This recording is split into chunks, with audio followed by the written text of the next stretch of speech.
चंद्रनगर गांव में सुगना अपने बेटे रमन के साथ रहा करती थी। कुछ ही दिनों में उसकी शादी राधा नाम की एक लड़की से हो जाती है। राधा फिटनेस को लेकर बहुत ज्यादा सजग होती है और वो घर के बाकी लोगों को भी दिन भर फिटनेस टिप्स देती रहती है। बहू, आज तो मुझे आलू पूरी खिला दो। नहीं माँ जी, उसमें बहुत ज्यादा फैट और कोलेस्ट्रॉल होता है।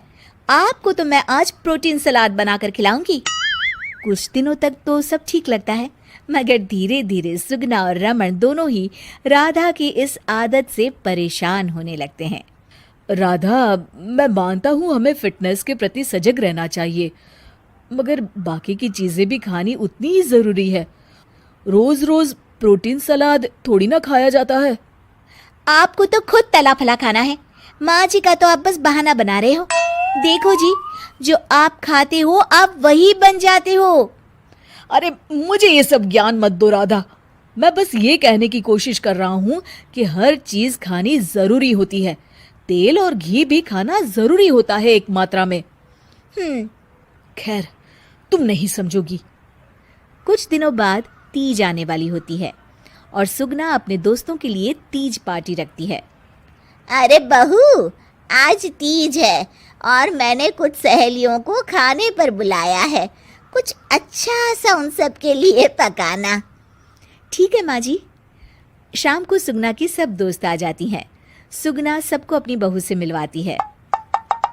अरे वाह सुगना, तुम्हारी बहू तो बहुत ही खूबसूरत है। सिर्फ खूबसूरत ही है या गुनी भी?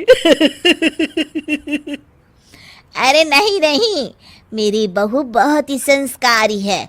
घर का सारा काम भी खुद करती है।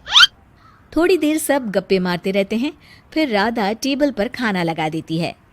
खाना लगा दिया है मैंने, आप सब खा सकते हैं। सब लोग टेबल पर आते हैं। अरे ये सब क्या है? आंटी, ये पालक का सूप है और वो स्प्राउट सलाद। वो सब तो ठीक है बहू, मगर खाना कहाँ है?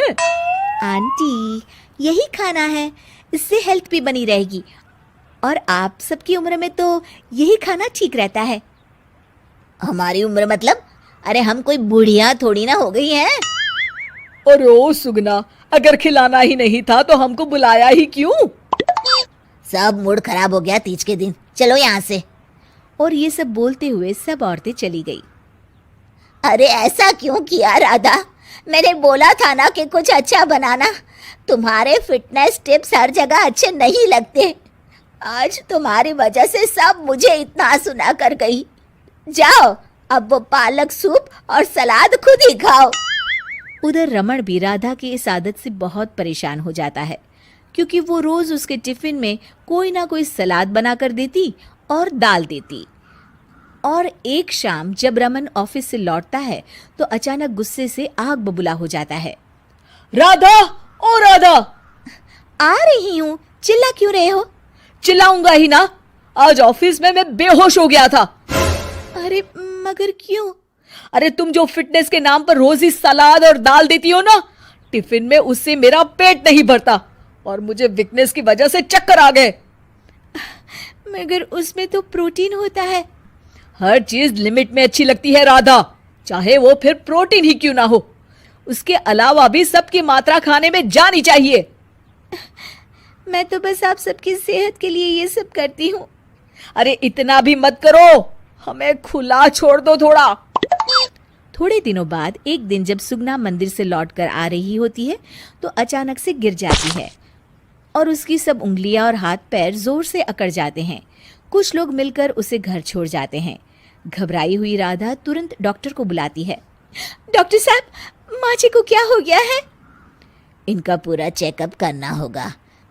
वैसे तो मुझे लग रहा है कि इनको गठिया हुआ है, इतना तो पता चल रहा है।